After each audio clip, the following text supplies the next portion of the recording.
बिस्मिल्लाहिर्रहमानिर्रहीम। अस्सलाम वालेकुम अज़ीज़ तलबा व तालबात।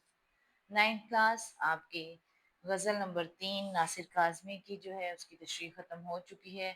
आज हम इसकी एक्सरसाइज शुरू करेंगे। एक्सरसाइज के क्वेश्चन आंसर हैं और वो हम वन बाय वन जो है वो शुरू करेंगे। उम्मीद है कि गज़ल की तशरीह आपको समझ आ गई होगी। तो आज हम लोग जो हैं इसके क्वेश्चन करेंगे वन बाय वन।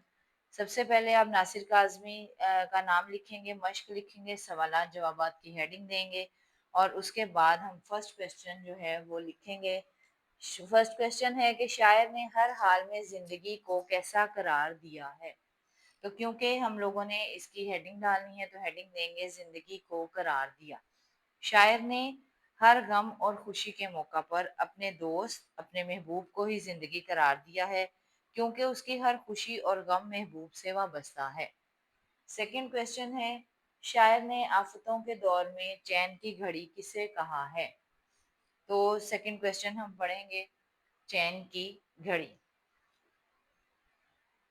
शायर ने आफतों और मुसीबतों के दौर में अपने दोस्त, अपने महबूब को चैन की घड़ी करार दिया है, क्योंकि महबूब का तसव्वुर ही उसकी जिंदगी को सुकून बख्शता है। थर्ड क्वेश्चन है, शायर ने अपने आप को खिजां की शाम क्यों कहा है।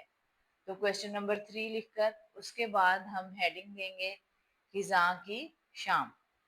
शायर ने अपने आप को खिजा की शाम इसलिए कहा है कि उसके पास सिर्फ उदासियां, तन्हाइयां और बेचैनियां हैं। खुशी का कोई भी लम्हा उसको रास नहीं, इसीलिए वो खिजा की शाम की मानिंद उदास और बेचैन है। फोर्थ क्वेश्चन है, शायर ने अपने आप को दोस्तों के दरमियान वजह दोस्ती क्यों करार दिया है। इसमें हम हेडिंग डालेंगे वजह दोस्ती की। शायर ने अपने आप को दोस्तों के दरमियान वजह दोस्ती इसलिए करार दिया है, क्योंकि उसकी वजह से ही दोस्तों की महफिल सजती है। दोस्तों की महफिल उसके दम से ही आबाद है, क्योंकि वो दोस्तों की महफिल में बहुत खुश और मसरूर रहता है। नेक्स्ट क्वेश्चन है, शायर ने इस दीवार में अपने आप को अजनबी क्यों कहा है। तो क्वेश्चन की हेडिंग देंगे दीवार में अजनबी। शायर ने इस दीवार में अपने आप को अजनबी इसलिए कहा है कि ये शहर उसके लिए नया और अनजान है। वो यहाँ के लोगों और उनकी आदत से नावाकिफ है, इसीलिए उसे इस शहर में अजनबियत महसूस होती है। इसके अलावा एक और क्वेश्चन है और वो क्वेश्चन नंबर 4 है आपकी एक्सरसाइज में, कि शायर ने अपनी गजल के मतला में कौन सी सनत इस्तेमाल की है, निशानदेही करें। तो शायर ने गजल के मतला में जो है सनत तजाद का इस्तेमाल किया है। सनत तजाद उसे कहते हैं अगर किसी शेर में शायर ने दो मुतजाद अल्फाज का इस्तेमाल किया हो तो उसे सनत तजाद कहते हैं। तो यहाँ पर हम हेडिंग देंगे मतला में सनत। मतला पहले शेर को कहा जाता है जिसमें दो काफिया और दो रदीफ होते हैं, यानी वो शेर हम काफिया और हम रदीफ होता है।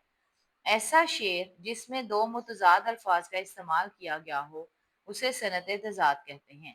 शायर ने मतला में सनत तजाद का इस्तेमाल करते हुए खुशी और गम के अल्फाज इस्तेमाल किए हैं, क्योंकि खुशी और गम एक दूसरे के अपोजिट हैं, मुतजाद हैं। इस वजह से इस शेर में कहा जाएगा कि शायर ने सनत तजाद का इस्तेमाल किया है। इस तरह से नासिर काज़मी की गज़ल नंबर 3 आज कंप्लीट होती है। एक्सरसाइज के क्वेश्चन आंसर भी हमने कर लिए और तशरीह भी कंप्लीट कर ली है। उम्मीद है कि आपको गज़ल की समझ बहुत अच्छे तरीके से आ गई होगी। चैनल को सब्सक्राइब कर लीजिएगा, लाइक कर लीजिएगा। अस्सलाम वालेकुम व रहमतुल्लाहि व बरकातुहू।